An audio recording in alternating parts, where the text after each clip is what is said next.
Hi everyone, अब बात करने वाले हैं पीएचपी के अंदर कॉन्स्टेंट्स के बारे में। सबसे पहले हम लोग बात करेंगे कॉन्स्टेंट्स होते क्या हैं, कॉन्स्टेंट्स और वेरिएबल इन दोनों के बीच में क्या फर्क होता है।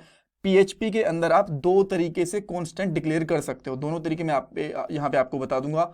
आफ्टर दैट कुछ एग्जाम्पल्स देखने वाले हैं और कुछ इंटरव्यू क्वेश्चंस भी देखने वाले हैं कॉन्स्टेंट्स के बारे में। एक चीज और, ऐसा नहीं है कि ये जो कॉन्स्टेंट्स होते हैं बस आपको पीएचपी के अंदर ही मिलेंगे। ऑलमोस्ट हर एक प्रोग्रामिंग लैंग्वेज के अंदर आपको कॉन्स्टेंट्स का कॉन्सेप्ट देखने को मिल जाएगा। जैसे कि वेरिएबल भी हर एक प्रोग्रामिंग लैंग्वेज के अंदर होते हैं ऑलमोस्ट, उसी तरीके से कॉन्स्टेंट्स भी ऑलमोस्ट हर एक प्रोग्रामिंग लैंग्वेज के अंदर आपको देखने को मिल जाएंगे, चाहे वो जावा हो, जावा स्क्रिप्ट हो, पीएचपी हो, पाइथन हो, कोई भी हो। अच्छा ठीक है, अब हम लोग बात करने वाले हैं कॉन्स्टेंट्स एक्चुअल में होते क्या हैं। देखो, जिस तरीके से आप लोग वेरिएबल के अंदर कोई वैल्यू को स्टोर कर सकते हो, किसी भी डेटा को स्टोर कर सकते हो, उसी तरीके से कॉन्स्टेंट्स के अंदर भी आप लोग किसी वैल्यू या फिर डेटा को स्टोर कर सकते हो। बट दोनों के अंदर फर्क क्या है? वेरिएबल के अंदर एक बार जब आप कोई वैल्यू डाल देते हो तो उसको आप बार बार चेंज कर सकते हो। मान लो कि आपने डेटा नाम से एक वेरिएबल लिया, पहले उसके अंदर वैल्यू डाली आपने 10, फिर 20, फिर 30, फिर XYZ, फिर 100, कुछ भी वैल्यू डाल दी, वो अपडेट होती रहेगी और प्रॉपरली काम करेगी। बट कांस्टेंट के अंदर अगर आपने एक बार कोई वैल्यू डाल दी तो वो बाद में चेंज नहीं हो सकती। फॉर एग्जाम्पल, अगर आपने एक डेटा नाम से कांस्टेंट लिया और उसके अंदर वैल्यू आपने डाल दी 100, अगर आप बाद में उसको चेंज करने की कोशिश करोगे, उसके अंदर 50, 200, 300, 1000 कुछ भी डालने की कोशिश करोगे तो वो अपडेट नहीं होगी, वो वैल्यू चेंज नहीं होगी। चेंज करने की कोशिश करोगे तो इवन आपको एरर भी देखने को मिल जाएगा कि कांस्टेंट के अंदर आप वैल्यू को चेंज नहीं कर सकते। अब आप यहां पे बोलोगे कि वेरिएबल बढ़िया है, कॉन्स्टेंट्स के अंदर तो हमारे पास लिमिटेशन हो गई ना, कमी हो गई कि इसकी वैल्यू को चेंज नहीं कर सकते। वेरिएबल का बढ़िया है कि जब हमें जरूरत पड़े तब उसकी वैल्यू को चेंज कर लो। देखो, ऐसा नहीं है, दोनों का अपना अपना यूज होता है। वेरिएबल आप तब यूज करो जब आपको पता हो कि इस चीज जो ये वैल्यू आप यूज कर रहे हो ये कभी ना कभी चेंज हो सकती है। मान लो आप एक नेम, आपने एक वेरिएबल लिया और उसके अंदर पहले उसमें वैल्यू थी अनिल, बाद में पीटर हो गई, बाद में राम श्याम कुछ भी उसके अंदर चेंज हो गया, राइट? तो आपको पता है कि ये नेम चेंज हो सकता है। बट मान लो आप एक वेबसाइट बना रहे हो और आपको हर जगह पे एक ही नाम दिखाना है, कांस्टेंट, वो चेंज नहीं होना चाहिए कहीं पे भी, तो आप लोग उसका कांस्टेंट ही रखोगे, राइट? ताकि मान लो आपने कहीं दिखाना है, अनिल नाम दिखाना है एक जगह पे पूरी वेबसाइट के अंदर और सबको वही नाम दिखाना है, कहीं भी चेंज नहीं हो सकता, तो उसका कांस्टेंट बना के रख दो कि अगर कोई गलती से इसको चेंज करने की भी कोशिश करे तो उसको पता चल जाए कि नहीं ये कांस्टेंट है। उसको एरर आ जाएगा तभी के तभी कि कांस्टेंट आप इसको चेंज नहीं कर सकते, ये पहले से फिक्स वैल्यू है, राइट? इस तरीके से आप लोग कांस्टेंट का यूज कर सकते हो। अब दो तरीके मैंने आपको बताए, एक बार के लिए ना बहुत छोटा सा एग्जांपल पहले लेके दिखा देता हूं कि कैसे वेरिएबल कांस्टेंट बनता है और कैसे उसको चेंज नहीं कर सकते हैं। बाद में दोनों तरीके भी देख लेंगे एक एक करके, राइट? सो मैं यहाँ पे क्या करता हूँ, सबसे पहले एक फाइल बनाता हूँ, इसका नाम मैंने रखा constant.php। इसके अंदर मैं php का टैग लगाऊंगा और यहाँ पे हम लोग कुछ भी वैल्यू डालेंगे। तो जैसे हम लोग वेरिएबल डिक्लेयर करते हैं इस तरीके से डेटा, और उसमें कुछ भी डाल देते हैं, लेट्स से मैं इसमें डाल दिया हम लोगों ने ABC, राइट? इस तरीके से आपको वेरिएबल डिक्लेयर नहीं करने, वेरिएबल के कांस्टेंट डिक्लेयर नहीं करने। कांस्टेंट के स्टार्टिंग के अंदर कभी भी डॉलर का यूज नहीं होता, उसके साथ एक कीवर्ड लगता है पहले कॉन्स्ट, ये बताएगा कि हम लोग एक कांस्टेंट डिक्लेयर कर रहे हैं इस तरीके से, राइट? इस तरीके से आप लोग लिखोगे ABC, राइट? और बाद में जब इसको एको करोगे डेटा को, तब भी आपको डॉलर वॉलर कुछ भी लगाने की जरूरत नहीं है और ये डाटा प्रिंट हो जाएगा। अब इसको एक बार के लिए यूज भी करके देख लेते हैं। तो कांस्टेंट वाली वैल्यू देखो यहाँ पे ABC दिख गया, राइट? अगर मैं इसमें डालता हूँ डेटा के अंदर अनिल सिद्धू, जो कि मेरा नेम है, तो आप यहाँ पे देख पाओगे अनिल सिद्धू ही प्रॉपरली काम कर रहा है। अब मैं इसको चेंज करने की कोशिश करता हूँ। मान लो पहले मैंने डाल दिया अनिल सिद्धू और बाद में मैं यहाँ पे डालता हूँ लेट्स से पीटर, राइट?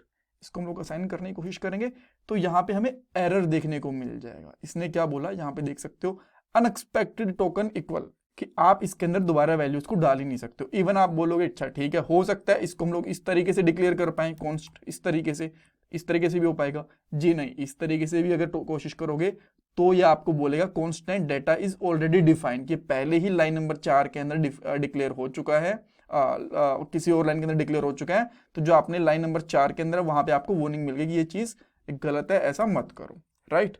इस तरीके से। अगर इसकी जगह पे वेरिएबल होता, हम लोग एक बार वेरिएबल भी लेके देख लेते हैं, राइट?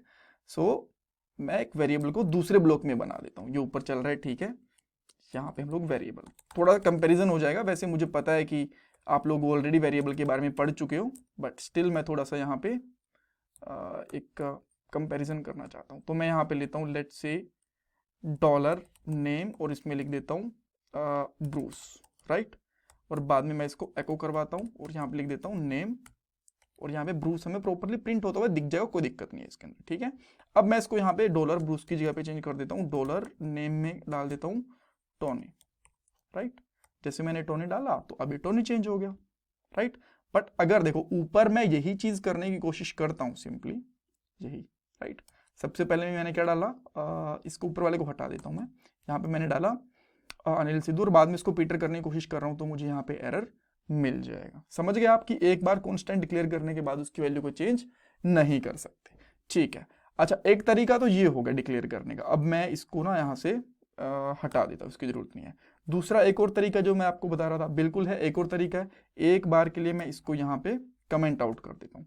एक तरीका होता है डिफाइन। अब इन दोनों के बीच में डिफरेंस क्या होता है वो मैं अभी आपको नहीं बताऊंगा, बिकॉज इसके अंदर ना एक कॉन्सेप्ट आ जाता है ग्लोबल स्कोप वाला, फंक्शंस वगैरह के यूज होता है वहां पे। अब हम लोगों ने अभी तक ग्लोबल स्कोप, लोकल स्कोप, ये चीजें पढ़ी नहीं है। सो आने वाले टाइम के अंदर मैं आपको बताऊंगा कि इन दोनों तरीके के बीच में क्या डिफरेंस है और कहाँ पे आपको कौन सा तरीका यूज करना चाहिए। अभी के लिए दोनों तरीके ऑलमोस्ट सिमिलर ही काम करें, कोई फर्क नहीं आने वाला। अब मैं यहाँ पे लिखता हूँ डेटा और इसके अंदर कोई भी वैल्यू डाल देता हूँ। लेट्स से मैंने यहाँ पे डाल दी अनिल सिद्धू, राइट। तो इस तरीके से आप लोग एक कांस्टेंट डिक्लेयर कर सकते हो। अब मैं इसको यहाँ से रन करने की कोशिश कर रहा हूँ, यहाँ पे अनिल सिद्धू आ गया। अब अगर जैसे मैंने आपको बताया दोबारा डिक्लेयर नहीं कर सकते, दोबारा से मैं डेटा को डिक्लेयर करने की कोशिश करता हूँ और यहाँ पे नाम डालता हूँ पीटर, तो ये मुझे नहीं डालने देगा। यहाँ पे मुझे बोल दिया कि भाई ठीक है ऑलरेडी डिक्लेयर है। यहाँ पे आपको कोड्स यूज करने आपको मैं पहले बता देता हूँ, ठीक है। और एक चीज और है, बहुत से लोग जब भी कॉन्स्टेंट्स यूज करते हैं ना तो कैपिटल लेटर यूज करते हैं इस तरीके से, ठीक है। तो वो आपकी चॉइस है, आप कैपिटल लेटर यूज करना चाहते हो, स्मॉल लेटर यूज करना चाहिए, ये मैंडेटरी नहीं है, अपना अपना हिसाब किताब होता है। कुछ लोग स्मॉल लेटर यूज करना पसंद करते हैं, कुछ लोग कैपिटल लेटर यूज करना पसंद करते हैं, उसके अंदर कोई दिक्कत नहीं है। और इस तरीके से अगर आप लोग एक स्मॉल क्या कहते हैं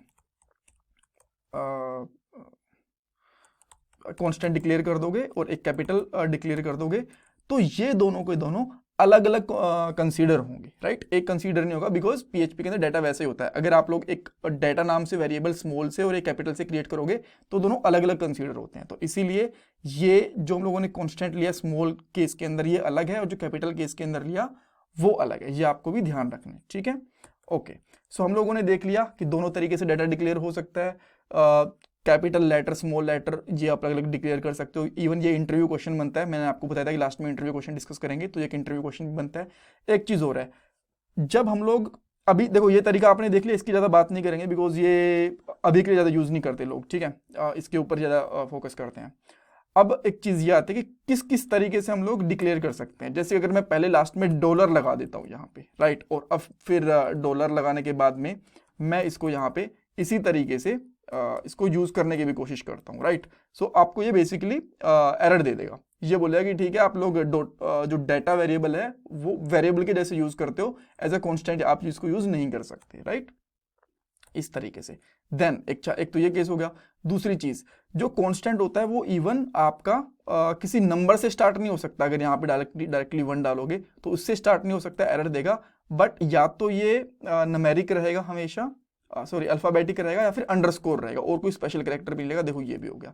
इवन अगर आप चाहो ना तो इसको भी एक कांस्टेंट बना सकते हो, राइट। ये मैंने बना दिया कांस्टेंट इस तरीके से। देखो अब अगर मैं सेम नाम से दोबारा कांस्टेंट डिक्लेयर करने की कोशिश करता हूँ जिसके अंदर नाम है जस्ट अनिल रखता हूँ, तो ये आपको यहाँ पे एरर दे देगा, राइट। सो आप इससे भी कर सकते हो। इवन देखो कितने फनी फनी नेम मिलेंगे। आप इस तरीके से भी एक, हाँ, नंबर स्टार्टिंग में यूज नहीं कर सकते, बट बीच में या फिर लास्ट में कहीं यूज कर सकते हैं, उसमें कोई रिस्ट्रिक्शंस नहीं है।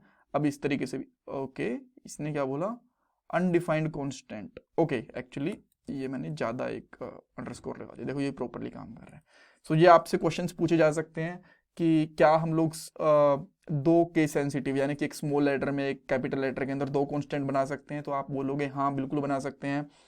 कांस्टेंट डिक्लेयर कितने टाइप से कर सकते हैं, तो आप बताओगे 2 टाइप से कर सकते हैं। दोनों के बीच में डिफरेंस पूछ सकते हैं, इसकी डेफिनेशन पूछ सकते हैं।